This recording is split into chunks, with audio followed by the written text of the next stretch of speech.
Medusa.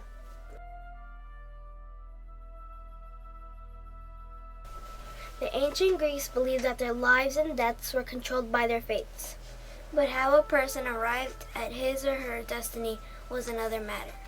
Free will and the influence of gods play major roles in shaping a person's life. People trying to understand their own destiny sometimes sought the advice of an oracle. An oracle was a mystical advisor who could see into the future. The myth of Perseus is a story of a hero fulfilling his own fate by struggling against great odds. This myth involves fantastic elements: one-eyed bird women, a monster with snakes for hair, and more. It all begins with a king called Acrisius, and the one person the king feared the most, a child called Perseus. Let the myth begin. A thick mist hung over the shrine of the Oracle of Delphi. King Acrisius, king of Greece, kneeled before the altar and bowed his head. The oracle asked, "What is your question?"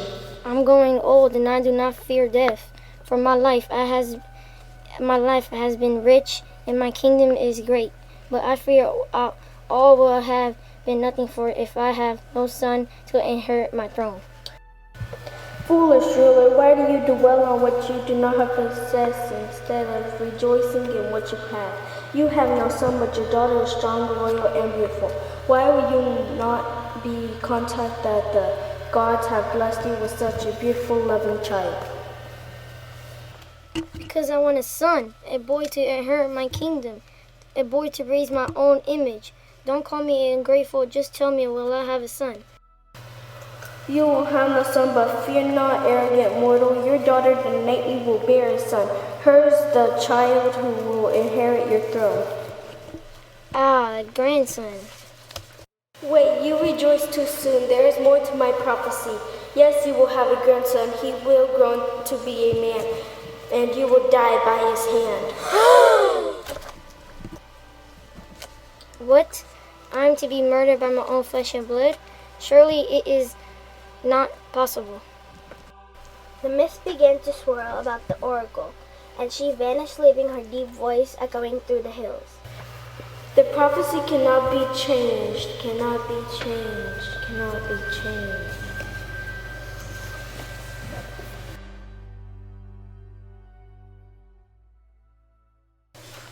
Back in his palace, King Acrisius paced back and forth in his royal chamber.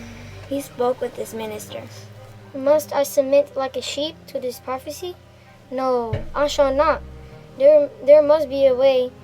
I will change the prophecy.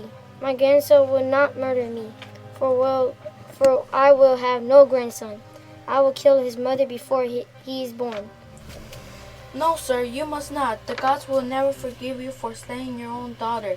It is unthinkable. King Acrisius opened the door to the young girl's chamber. She bowed deeply and smiled at her father. Father, you have come to visit me today. At that moment, King Acrisius felt his heart melt. He looked with shame at his minister. I only wish to see what you are weaving. Go back to work. I am sorry to disturb you. Back in his chamber, Acrisius wept bitterly. What am I to do? Must I live at the mercy of an unborn child? Is there nothing in all my kingdom too? Save me from my fate. The king walked to the window. He gazed across his kingdom. Oh, wait, I can't kill my daughter, but if I can keep her from the world, if I can place her in solitude, she can never marry or have a child. What? Cage her like an animal? No, sir, you must not. Not like an animal.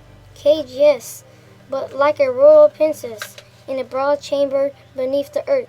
She will have the finest of everything, but she will see no one, and she will never bear the son who was to be my murderer.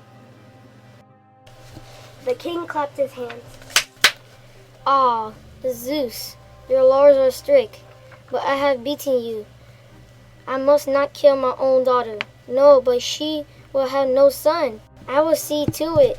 She will have no son. And so the bronze chamber was built. sunk 40 feet into the earth. It was lit by a single skylight. Danae was in her lonely and forced solitude. Oh gods, I'm already buried. Now let me die. I would rather be dead than live out my life in this loneliness. The day turned to night as Danae threw herself down on her bed in sadness. I wish my father had killed me. I do not wish to live like this. I do not wish to live at all. Danae fell into a troubled, exhausted sleep. At midnight, a clap of thunder awakened Danae. She sat up and looked around. Her chamber was filled with a golden light. The light grew brighter and brighter. The light passed through Danae's body. And in the morning, Danae was in the presence of a newborn baby. The minister told the king of the newborn baby. A grandson? What do you mean, man? That is impossible. She calls him Perseus and claims he is the son of Zeus. I have seen him with my own eyes. Acrisius pushed the minister away and sank to his knees on the marble floor. Oh, mighty Zeus, why do you torture me? I have spared her life. I have done nothing to offend the gods. Now you mock me? Zeus, I curse you. No, sir, you must not say such a thing. The gods will... Silence. I defy the gods. Call my carpenters to me. I will have a large wooden chest built, and I will put Danae in Perseus and throw it out to the sea. But, sir, they could not survive. Ah, but not by my hand. If she and the boy should die at sea, it will be the will of the gods. Let the gods be responsible. Now go. Danae and the baby Perseus rocked in the wooden chest out at sea. The darkness made it hard to tell day from night. The baby Perseus stirred in her arms, but made no sound. Danae began to weep. My own little child, you will never know the light of a spring morning or the joy of running along the beach in the fresh air. Danae hugged Perseus close. But at least we shall die together and be together with the gods. 2 weeks to go on, Danae fell into a deep, deep sleep. Seagulls cried out in the morning air as an old fisherman named Dictys picked his way along the shore. Yes, a good day. A very good day. A bad day for the fish, perhaps, but good for the man who goes to catch them, eh? He turned and headed up the beach. Ah, what's this? What's this? He saw the wooden chest half buried in the sand. Look what the sea has brought us today. What do you suppose is inside? Dictys broke the lock with a rock and lifted the lid to reveal Danae and baby Perseus inside. Oh my word! Was this a coffin cast out to sea, or do they live? Dictys lifted Perseus from his mother's arms. He began to cry. Danae struggled to open her eyes. Are you a god? Are we in heaven now? No, my dear. Unless heaven is the land of poor fishermen, but you are safe now and alive. So is your beautiful child. Danae looked into the kind old fisherman's face and his eyes filled with tears. Then you are wrong. I am in heaven after all. The old fisherman took Danae and baby Perseus to his cottage and with the help of his wife nursed them back to health. Having no children of their own, they welcomed Danae and Perseus into their family. The years by the sea passed swiftly. Perseus grew to be a strong, happy, and young man. Dictys taught him how to fish. Perseus would spend his days at the old man's side, listening to his tales of the ocean. Danae never revealed she was the daughter of a king, nor that her boy was the son of Zeus.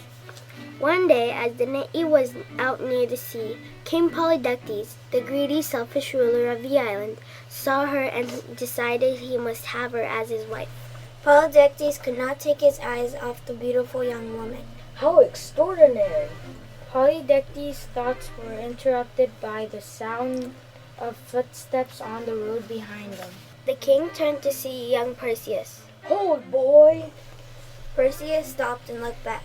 He did not like being called boy, but Polydectes was the ruler of the island, and Perseus knew he must obey his king. Boy, do you know that young woman? Perseus bristled. There was something king's voice that made him uneasy. Of course I know her. She is my mother. A crooked smile crossed King Polydectes' face. And where is your father? I have none. What do you want to know? Polydectes didn't answer Perseus' question. The smile vanished from his face, and the two glared at one another for a long moment. Then King Polydectes spurred his stallion and galloped past Perseus.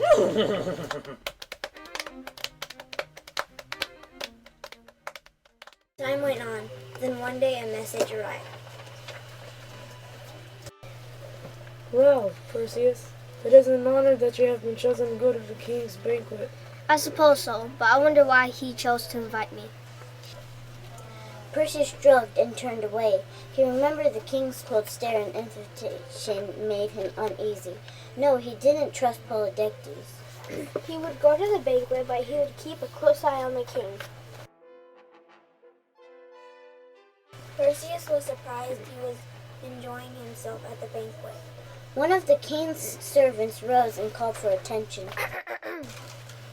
I trust we have all enjoyed our feast at our king's table. Well, we have received our bounty from the king. Now it's our turn to celebrate the king with our gifts. The guests all raised their glasses, and Perseus looked around confused. His invitation had said nothing about gifts. One by one, each guest rose to present a gift, each gift more magnificent than the other.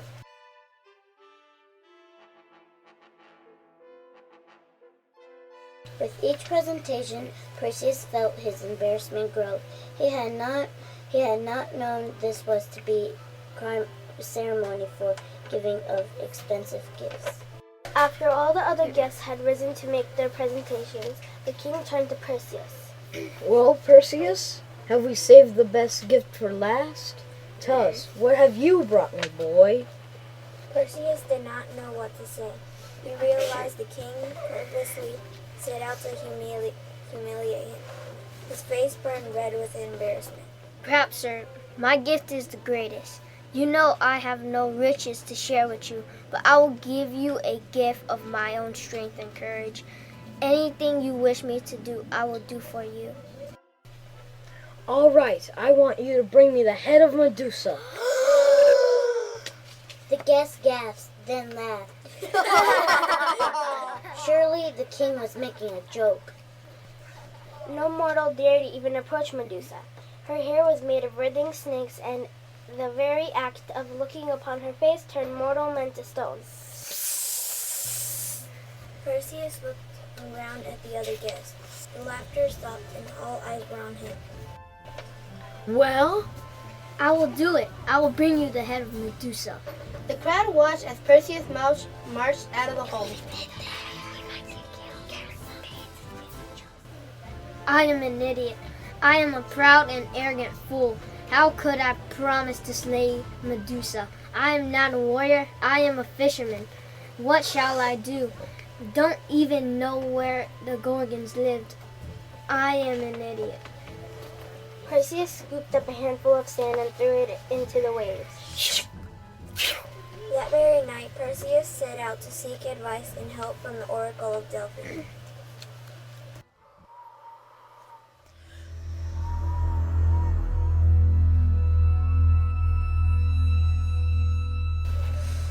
Perseus stood before the oracle and said, Wise priestess, I seek to slay the Gorgon Medusa.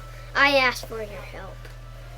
Follow the wisdom of two from Mount Olympus. Gods! I will be helped by gods? Which gods will help me? One with wings and one with gray eyes. The mist swirled and she disappeared. Wait! Where do I find them? How do I... But the oracle did not answer. She was gone. Suddenly Perseus felt something thump him sharply on the head. He looked around, but no one was there. What? Who's that? There was the sound of running footsteps, and saw a shining object rolling towards them. He fell to his knees and covered his head. Young Perseus, stand and prepare to meet your guide.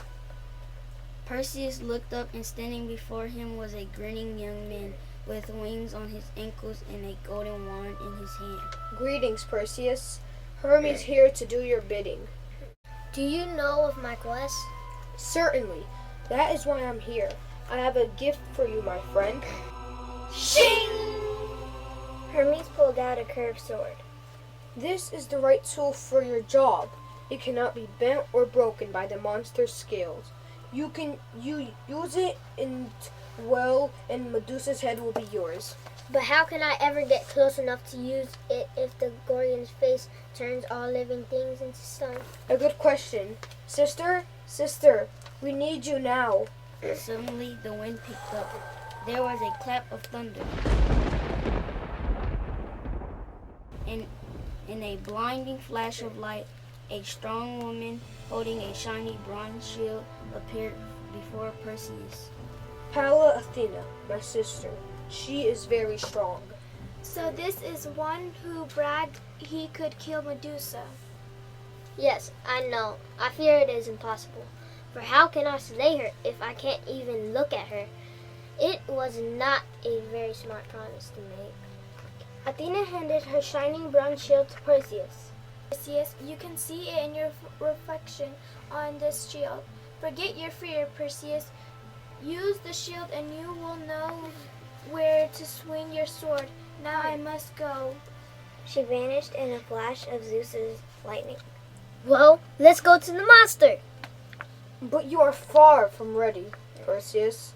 You have a sword and a shield with which you to look upon the monster. But how will you keep the monster and her awful sisters from seeing you? How will you carry the head once you have it? To look directly at her face would mean death, and you must travel far. How will you get there? Perseus was speechless. You will need a way to become invisible. You will need a magic bag to carry the head, and you will need winged sandals for travel. Where can I find all those things?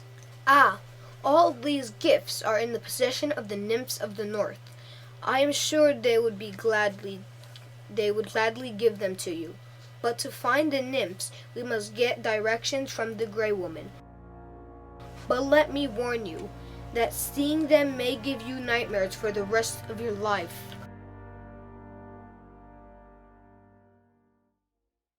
The sky was dark as Hermes and Perseus hovered in the misty air.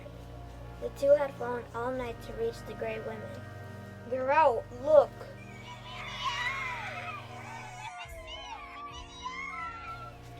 Hermes pointed to the ledge above the sea. There he saw three gross creatures screeching. They were half bird, half human. The Grey Woman, listen to them. They were fighting over something. Give it to me. It's my turn to have it. No, I need it. Let me have it next. Me. Can you guess what they're fighting about? No. Look closely. It is an eyeball. The only one they have. All day they pass it back and forth. Perseus held his breath and waited until one of them removed the eyeball from their socket, and before she could pass it to her sister in a moment. Then, when all of them were blind, he leaped down and snatched the wet and oozing eyeball from the gnarled, outstretched hand. Yoink. The eye felt cold and slimy in Perseus's hand. When they realized none of them had the eye, they began to scream. Silence! I have your eye. Give it back. Whoever you are, you must give it back. I will give it back in one condition. You must tell me where to find the nymphs of the north. The bird women fell silent. This was sacred knowledge. The Hyperboreans were eternally joyful people living in everlasting happiness. We don't know where they live. We don't know where they live. No one does. Now give us back our eye. Our eye. You lie. You know where they live and how to get there. And you will tell me, or you shall never look upon these gray skies again. No! Give it back! We will tell you. Just give us back our eye. And so the Grey Woman told Perseus how to go to the land of Hyperborea. He and Hermes flew through the sky toward the blessed nymphs of the north. Perseus and Hermes arrived in a land filled with wildflowers, and they felt they would be content to stay there forever. Do not forget why we have come, my friend. Hermes waved his wand in the air and called out towards the nymphs celebrating near a bonfire. The music stopped, and the nymphs looked toward Perseus and Hermes. They rushed toward them in a joyful flood. Perseus and Hermes found themselves surrounded by nymphs who were laughing and singing. The nymphs prepared a great feast. Beautiful ladies, I feel I will be happy to stay here forever. Oh, do stay. You are very welcome here. Alas, we cannot stay, for I have made a promise to my king. I must slay the Gorgon Medusa, and I have come to ask you for your help. We will help you. We can provide all that you need. Here is a magic bag. It will change its size and shape to carry Medusa's head. Perseus strapped the bag over his shoulder. This is the cap of darkness. When you wear it, you will be quite invisible and can approach and escape from the Gorgons unseen.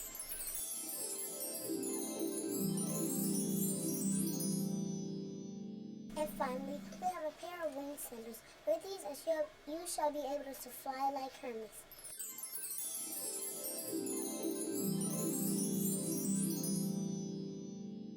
Perseus tested them by flying through the air and turning somersaults. Hermes clapped.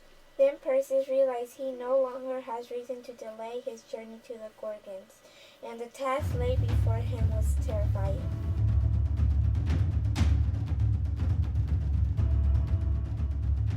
The terrible Gorgons were asleep.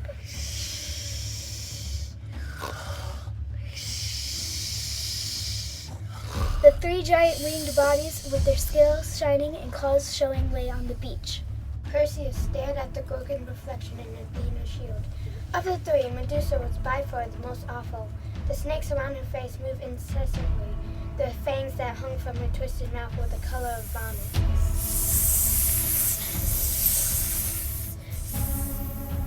Stone when they looked upon her face. Perseus stared at the statues in horror.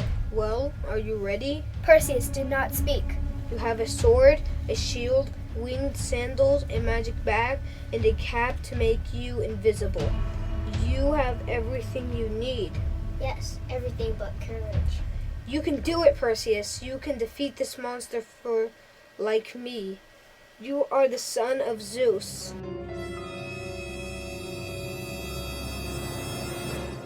What? It is true. He watches you now and will be proud. Good luck, brother. The snakes of Medusa hissed and spat poison as Perseus made his way across the sand.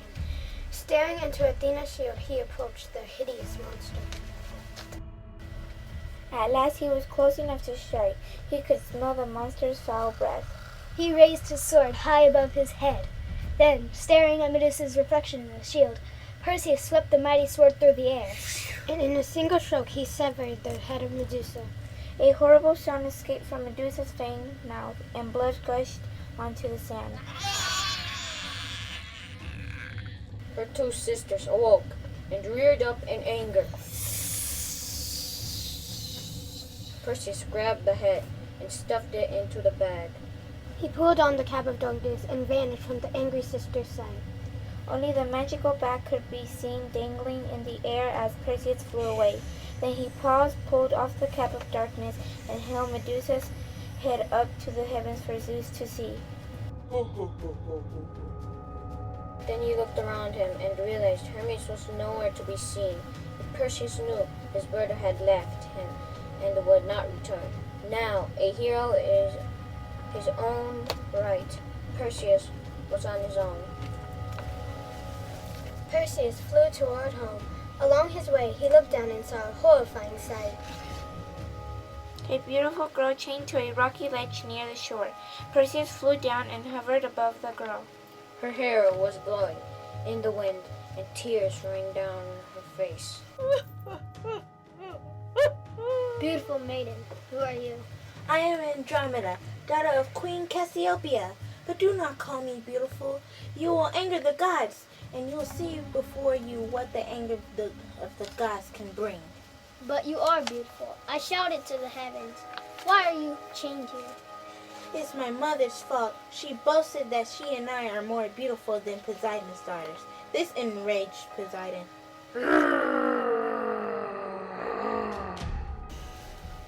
I have never seen a sea nymph, but I believe your mother was right, for you are the most beautiful girl I have ever seen. Oh, do not say so. In this anger, Poseidon sent a great plague on our country. Now only by sacrifice to the sea monster will lift his curse from our land. Bid me farewell and be on your way. Fear there is no help for me. Perseus felt his heart break, and at the same time he felt it soar, for he was falling in love with the princess. I will not leave you, now or ever. Let the son of Zeus see the best that dare harm you. Before Andromeda could speak, a horrible sound erupted from the waves, and the head of the hideous sea monster broke through the water. Perseus swooped down and hacked at the monster's back. Then Perseus put on the cap of invisibility and tricked the monster. He raised his sword, and in a single stroke, he severed the monster's head from its body.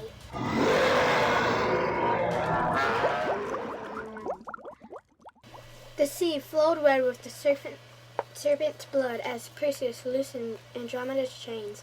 Then he took the princess in his arms and held her, and kissed her wet face and stroked her wind-tossed hair. Her weeping and trembling stopped, and Perseus asked, Will you marry me? Yes, I will.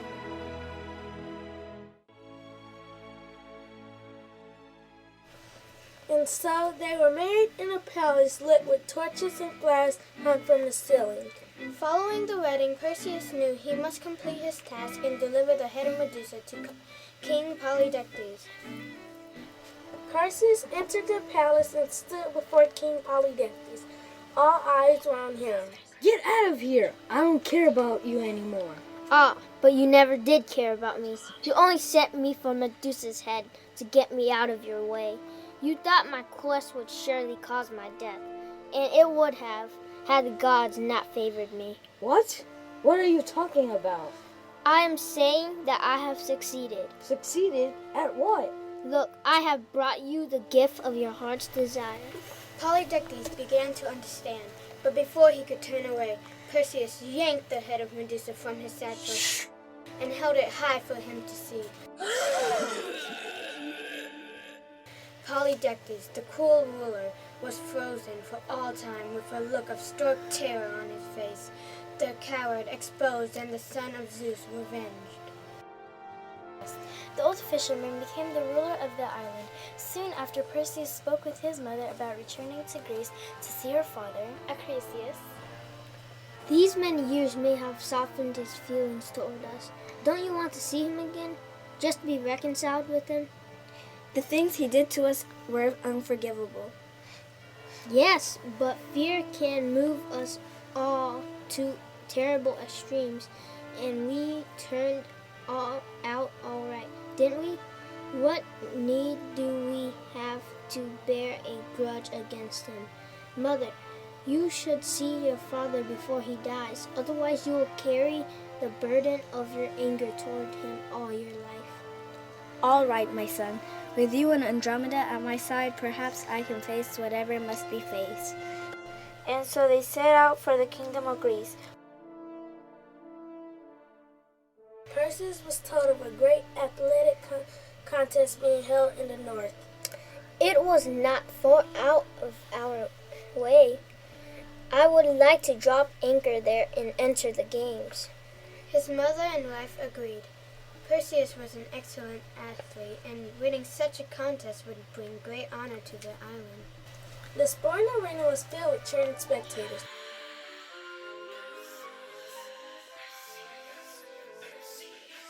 Andromeda and Danae sat in the stands and watched as Perseus stepped forward to take his turn in a discus throwing competition.